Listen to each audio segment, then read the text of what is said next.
E aí, moçada, tudo bem? Olha só, nós temos aqui uma questão de filosofia da ciência ou de filosofia do conhecimento para resolver do Enem.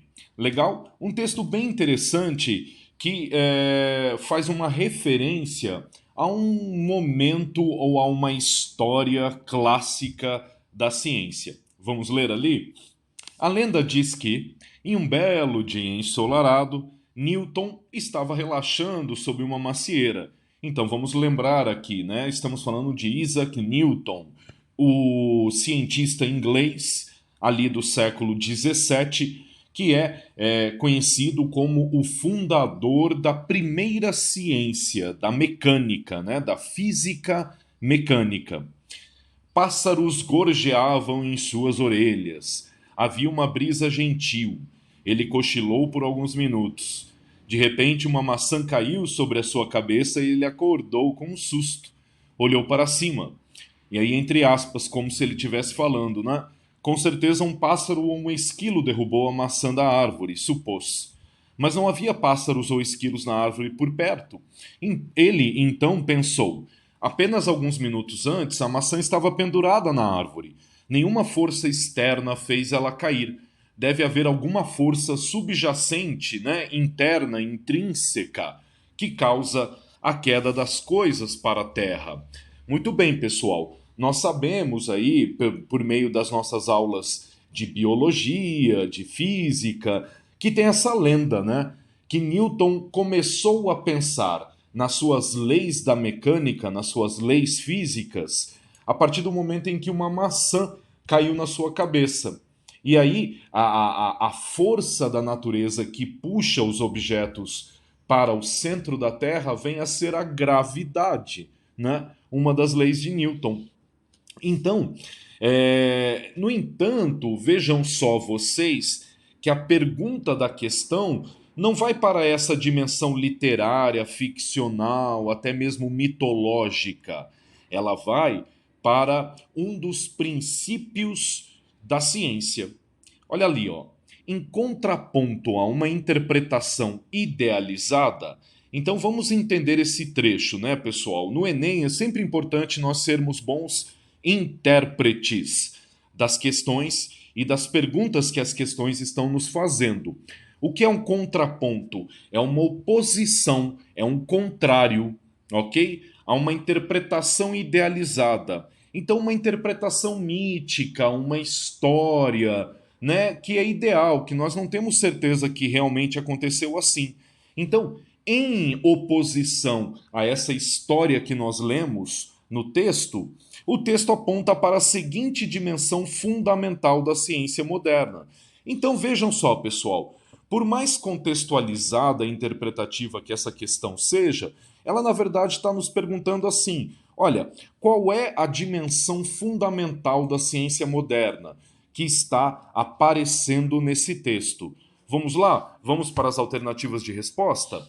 A. Falsificação de teses. Mas a falsificação de teses não é um fundamento da ciência moderna. Pelo contrário, né? Nós poderíamos dizer que a comprovação de teses seria uma dimensão da ciência moderna. Falsificá-la? Não, né? B. Negação da observação é o contrário. Né? É uma aprovação da observação, é uma afirmação da observação. Perdão. A ciência funciona por meio da observação. Ela não é uma filosofia, ela é uma observação. Errada B também. C. Proposição de hipóteses. Opa, legal! Temos aí um gabarito para a nossa questão, alternativa C. Por quê, pessoal? Vejam só, em ciência, ninguém observa a natureza sem ter uma pergunta e sem ter uma ideia, uma possibilidade de resposta. A hipótese é isso, é uma possibilidade de resposta. Então, no texto, nós estamos vendo o Newton elaborar uma hipótese do porquê a maçã caiu. Não foi porque um esquilo ou porque algum outro animal, um pássaro, passou ali e derrubou a maçã. Não, ela se desprendeu da árvore e caiu. e aí ele lança uma ideia. Deve ter uma força que puxa esses objetos para o centro da Terra. Então isso é uma hipótese, é uma possibilidade de resposta. A partir daí é que o cientista vai fazer cálculos, é que o cientista vai fazer observação da natureza para comprovar a sua hipótese ou para refutá-la, para negá-la, ok? Se ela é negada, então você já tem aí uma resposta. Opa, essa resposta não funciona, vamos tentar outra. Entendem? É assim que funciona a natureza. Eu lanço uma possibilidade de resposta, pesquiso a natureza, comprovo ou nego a minha resposta. Então, a alternativa C é o gabarito. A D, contemplação da natureza? Não, né, pessoal? Contemplar a natureza não é bem o que a ciência faz. Ela pesquisa, ela observa a natureza. E E, universalização de conclusões. Não, a ciência até pode chegar nessa universalização, mas depois de muitas pesquisas, ok? Então, observem que a frase que termina o texto de suporte à questão não é uma universalização, é uma possibilidade de interpretação, de resposta para um fenômeno que acabara de acontecer. Deve haver alguma força subjacente que causa a queda das coisas para a Terra. É a gravidade. Perfeito? É isso aí, pessoal. Vejam só, uma questão toda contextualizada, mas que está nos perguntando o seguinte: vocês, candidatos, sabem que a proposição de hipóteses é um dos passos do método científico? É isso.